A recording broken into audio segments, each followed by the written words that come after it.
그러면 10년 뒤에 1109% 상승한 1269달러로 현 주가 대비 12배 이상이 상승하게 되네요.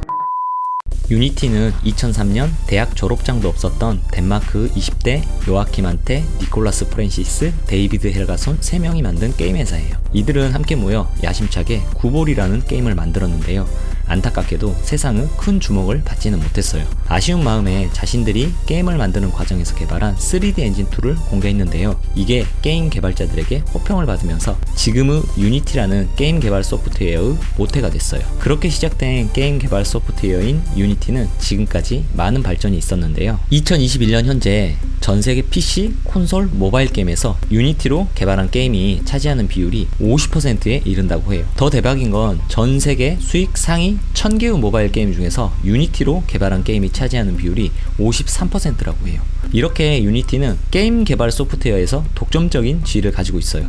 이런 결과는 유니티 엔진은 쉬운 개발 환경과 규모가 작은 게임 개발 업체에게는 유니티 엔진을 무료로 제공한 것이 한몫을 했다고 생각해요. 그런데 유니티 엔진에서 게임을 한 번만 개발하면 20여 개가 넘는 플랫폼에 런칭을 시킬 수 있다는 점이 유니티가 게임 개발 플랫폼에서 독점적인 지위를 갖게 된 결정적인 이유라고 생각해요. 보이시죠? 유니티 엔진으로 개발한 게임은 엑스박스, 플레이스테이션, 닌텐도, 윈도우, 맥OS, 리눅스, 아이폰, 안드로이드, 오큘러스 등 현존하는 거의 모든 게임 기기에 한방에 적용이 가능해요. 그런데 유니티에 투자를 하는 분들이라면 에픽 게임즈에서 만든 언리얼 엔진의 그래픽 성능이 유니티보다 더 좋다는 말은 들어보셨을 거예요. 그래서 아직 주식시장에 상장도 되지 않은 에픽 게임즈가 상장되면 유니티 주가가 곤두박질 치진 않을까 걱정을 하는 분들이 분명 계실 거예요.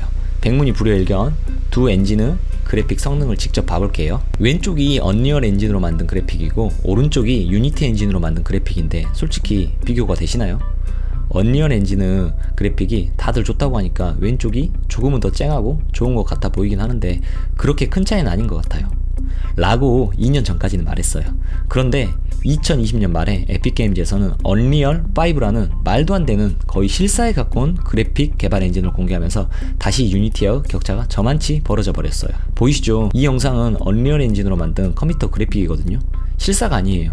그래서 이제 게임뿐만 아니라 영화도 언리얼 엔진으로 만든다고 해요. 대박이죠? 아니 유니티가 메타버스 선봉장이라고 해놓고 왜 경쟁사인 에픽게임즈 장점만 말하고 있냐고요? 적을 알고 나를 알아야 승리를 할 수 있겠죠? 솔직히 유니티의 3D 그래픽도 엄청 좋아요. 우리가 흔히 즐기는 3D 게임 정도 퀄리티는 되니까요. 그런데 언리얼 엔진이 실사와 구분이 힘들 정도로 엄청나게 좋아서 유니티의 그래픽 엔진이 안 좋다는 말이 자꾸 도는 거예요. 그런데 제가 조사한 바에 따르면 언리얼 엔진은 C++원으로 코딩을 해서 개발 난이도가 높은 반면에 유니티는 C샵으로 코딩을 해서 개발 난이도가 비교적 낮다고 해요. 그리고 결정적으로 유니티는 SS스토어가 활성화되어 있어서 무료 3D 모델링 데이터 같은 개발용 리소스를 쉽게 사용할 수 있어서 직관적으로 개발을 진행할 수 있다고 해요. 레고 블록을 조립하는 것처럼 이미 만들어진 오브젝트를 가져와서 게임에 집어넣기만 하면 되니까요. 모바일 편의성도 언리얼 엔진에 비해서 유니티가 더 좋고 개발 난이도가 낮은 만큼 개발 비용도 유니티가 더 저렴하다고 하네요. 그리고 언리얼 엔진의 대표 게임으로는 배틀그라운드, 철권 7 등이 있고 유니티 엔진으로 개발한 대표적인 게임은 포켓몬고와 같은 게임이 있어요. 히트 게임은 전부가 실사 수준의 그래픽을 가지고 있지는 않는 것처럼 유니티는 유니티 나름의 장점이 있고 언리얼은 언리얼 나름의 장점이 있으니 이 둘은 각자의 영역에서 성장해 나갈 것이라고 저는 생각하고 있어요. 그래픽으로만 따지면 로블록스나 마인크래프트가 인기가 있으면 안 되는 거잖아요. 유니티의 수익 모델은 크게 세 가지로 나눌 수 있는데요. 첫째로 크리에이트 솔루션 수익 모델은 유니티 소프트웨어를 구독하는 개발자들에게 매달 구독료를 받는 방식이에요. 언리얼 엔진은 게임 내에서 발생한 수익의 5%를 가져가는 수익 모델을 가지고 있는데 유니티는 이와는 조금 다르다고 할 수 있겠네요. 물론 연간 매출이 10만 달러 이하이면 유니티 개발 툴을 무료로 사용 가능하다고 해요. 아무튼 크리에이트 솔루션을 통해 벌어들인 매출은 2021년 1분기 기준으로 7,038만 달러로 전년 동기 대비 50% 성장을 했고 전체 매출에서 차지하는 비율은 30% 정도이네요. 오퍼레이트 솔루션 수익 모델은 유니티로 개발한 게임에 광고를 붙이게 되면 게임 개발자와 수익을 배분하는 형식인데요. 크리에이트 솔루션을 이용하는 고객들이 오퍼레이트 솔루션의 수익으로 연결되는 선순환의 구조를 가진 수익 모델이라고 할 수 있어요. 그리고 이 유니티 광고는 보상형 광고 플랫폼으로 유저가 광고를 시청하면 게임 안의 아이템 같은 것들을 획득하는 구조라서 유저들의 거부감을 없앨 수 있고 좀 더 적극적인 광고 시청을 유도할 수 있다고 해요.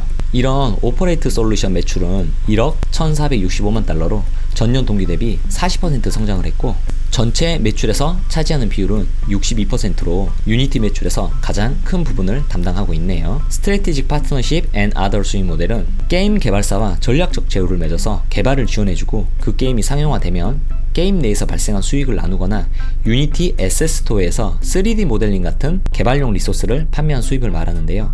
2021년 1분기 매출은 1,780만 달러로 전년 동기 대비 12% 정도 성장을 했고, 전체 매출에서 차지하는 비율은 7.6% 정도로 유니티 매출에서 가장 작은 부분을 차지하고 있네요.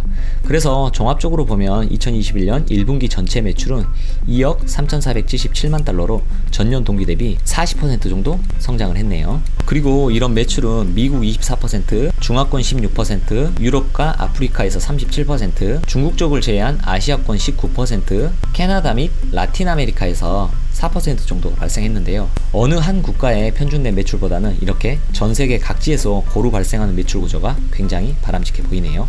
유니티와 계약을 맺은 고객사들의 수익 성장률을 나타내는 그래프인데요. 유니티와 계약을 맺은 고객사들의 수익이 전년 동기 대비 140% 성장을 했다고 해요. 이를 통해서 유니티를 이용하는 개발사들도 유니티와 함께 성장하고 있음을 알 수 있겠네요.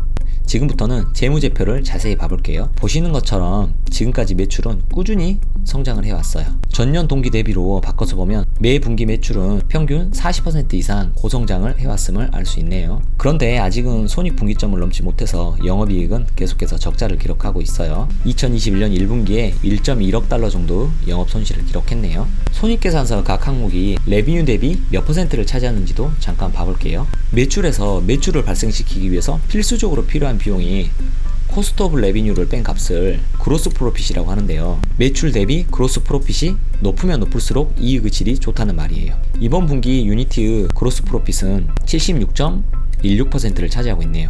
유니티가 속한 IT 섹터 기업의 그로스 프로핏 마진의 평균값이 48.95%인 것을 봤을 때 이익의 질이 굉장히 좋다고 평가할 수 있겠네요. 그런데 판매관리비와 연구개발비만 합쳐도 매출의 100%를 넘어가기 때문에 순수익의 흑자 전환까지는 갈 길이 멀다는 것을 알 수 있겠네요. 갭 로스 프롬 오퍼레이션은 공식적인 회계지표로서의 영업 손실을 말하는데요. 이 표에서 유니티는 말하고 있어요. 공식적인 기준으로는 1.1억 달러 정도 손실을 기록했지만 주식기반 보상과 우리사주 관련 세금, 무형자산의 감가상각 비용과 같은 일회성 비용을 제외하면 고작 마이너스 2,342만 달러 정도로 거의 이익을 낼 뻔했다 라고 말이죠. 이런 것을 논갭 지표라고 하는데요. 여러분들도 일상생활에서 논갭 지표를 많이 사용하실 거예요. 아침에 길만 안 밀렸으면 지각 안 했을 텐데, 그 폭탄주 한 잔만 안 마셨으면 오늘 괜찮았을 텐데, 네가 제초가지만 않았으면 신호위반에 걸리지 않았을 텐데 등과 같이요. 제가 논갭 지표를 다소 부정적인 예로 설명하긴 했는데 재미있게 하려고 그런 거고, 일회성 비용을 제외하고 기업이 순수 영업으로 얼마의 돈을 벌어들이는지를 알아보는 데는 꽤 유용한 지표이긴 해요. 그런데 논갭 지표는 비공식적 지표라서 기업이 자기 마음대로 놓고 싶은 것은 놓고 빼고 싶은 것은 빼버리기도 하니까 이렇게 어떤 항목을 빼고 어떤 항목을 넣었는지는 한 번씩은 점검해볼 필요성은 있어요. 아무튼 유니티는 논갭 지표로 봐도 흑자 전환까지는 아직 멀었다는 것을 알 수 있겠네요. 그래서 흑자 전환을 할 때까지 버틸 수 있는 기초 체력이 충분한지 알아보기 위해서 재무상태표를 점검해 보도록 할게요. 2021년 1분기의 재무상태표인데요. 일단 기업의 단기적인 유동성을 측정할 수 있는 지표인 커런트 레이쇼를 봐보도록 할게요. 유동 비율은 커런트 에셋 나누기 커런트 라이어빌리티로 구하는데, 이는 1년 안에 현금화할 수 있는 유동 자산이 1년 안에 갚아야 할 유동 부채보다 얼마나 많은지를 나타낸다고 볼 수 있어요. 커런트 에셋은 20억 달러, 커런트 라이어빌리티는 4.9억 달러로 이 둘을 나눠주면 커런트 레이쇼가 400%를 넘어가서 단기적으로는 웬만한 위기가 와도 견뎌낼 힘이 있다고 판단할 수 있겠네요. 그리고 장기적인 위기에 얼마나 버틸 수 있는지를 나타내는 부채 비율도 구해볼게요. 부채 비율은 토탈 라이어빌리티 나누기 토탈 에코티로 부채 대비 자기 자본이 얼마나 되는지를 나타낸다고 볼 수 있어요. 토탈 라이어빌리티는 6.3억 달러, 토탈 에코티는 20억 달러로 이 둘을 나눠주면 부채 비율은 32% 정도가 나오네요. 이 정도면 아주 건전한 부채 비율이라서 향후 몇 년 동안은 돈 걱정 없이 계속 적자를 기록해도 버텨낼 힘이 있다고 평가할 수 있겠네요. 그런데 여기서 흥미로운 점은 유동 자산과 총 자기 자본이 거의 비슷하다는 건데, 이 말은 자기 자본의 대부분을 현금성 자산으로 가지고 있다는 말이에요. 아무튼 재무상태표는 아주 건강하네요. 참고로 여기 디펄트 레비뉴는 아직 매출로 잡히지 않은 구독료 같은 매출을 말하는데요. 1년 구독료를 내면 이것을 한 방에 다 매출로 잡는 게 아니라 한 달씩 끊어서 매출로 잡고 나머지 금액은 이렇게 재무상태표상에서 부채로 잡아놔요. 생각해보세요. 이 구독료를 환불해 줄 경우가 생길까요? 나중에 시간이 지나면 이 부채는 고스란히 매출로 바뀌게 돼요. 그래서 디펄트 레비뉴를 감안한 부채 비율과 유동 비율은 방금 계산한 수치보다 훨씬 더 건전하다고 생각하면 돼요. 아무튼 유니티의 재무상태표는 퍼펙트하네요.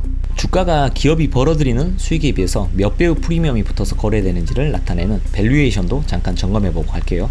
그런데 유니티는 아직은 적자를 기록하고 있기 때문에 순수익으로는 밸류에이션을 측정할 수가 없어요. 그래서 매출 대비 주가가 몇 배의 프리미엄이 붙어서 거래되는지를 나타내는 PSR 지표로 밸류에이션을 점검해 볼게요. 섹터 평균은 4.3배인데 유니티는 25.8배로 섹터 평균에 비해서 고평가되었다고 볼 수 있겠네요. 그리고 자본 대비 주가가 얼마나 고평가되었는지를 나타내는 PBR도 14배로 섹터 평균 4.9배에 비해서 고평가됐네요. 그런데 저는 개인적으로 유니티는 고평가된 것이 아니라 성장성이 워낙에 좋기 때문에 시장의 기대를 많이 받아서 인기가 많다라고 표현하고 싶어요. 참고로 향후 12개월 후 PSR은 수치가 잘못 나온 것 같아요. 이렇게 PSR이 늘어난다는 말은 매출이 줄어든다는 말인데, 이따 설명드리겠지만 이렇게 줄어드는 예상치가 나올 리가 없어요.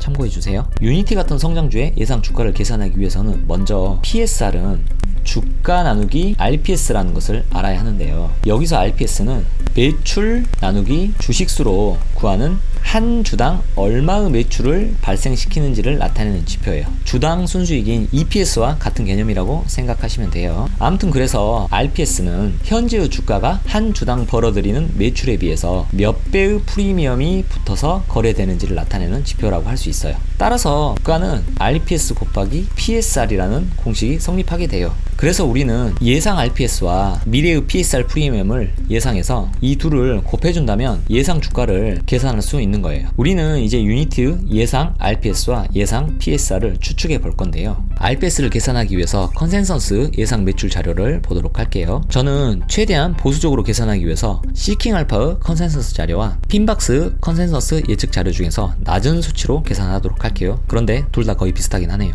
아무튼 이렇게 예상 매출에 주식 수를 나눠주면 RPS가 나오는데요. 가장 최근 보고서에 나와 있는 주식 수인 2억 7,606만 주로 계산을 해보도록 할게요. 물론 미래 유상 증자를 하면 주식 수가 늘어나서 RPS가 줄어들 테고, 자사주 매입을 하면 주식 수가 늘어서 RPS가 늘어나겠지만 이건 우리가 전혀 예측할 수 있는 부분이 아니니까 그냥 지금의 주식 수로 RPS를 계산하도록 할게요. 그래서 예상 RPS는 다음과 같이 나오는데요. 이제 방금 구한 예상 RPS에 예상 PSR만 곱해주면 예상 주가를 구할 수 있게 돼요. 미래에 유니티에게 부여될 PSR을 추측하기 위해서 로블록스와 같이 유니티와 경쟁 관계에 있거나 유니티와 하는 일이 비슷한 성장주인 트레이드데스크, 데이터독, 어도비의 PSR을 가져와 봤는데요. 이렇게 보면 오히려 유니티의 밸류에이션이 저평가된 것 같기도 하네요. 참고로 현재 나스닥의 평균 PSR은 5.37배 정도인데, 솔직히 성장주에 이런 PSR을 적용하는 건 성장주에 투자를 하지 말라는 소리와 같기 때문에 저는 어도비의 PSR과 현재 유니티의 PSR 그리고 로블록스의 PSR을 적용해서 예상 주가를 계산해 보도록 할게요.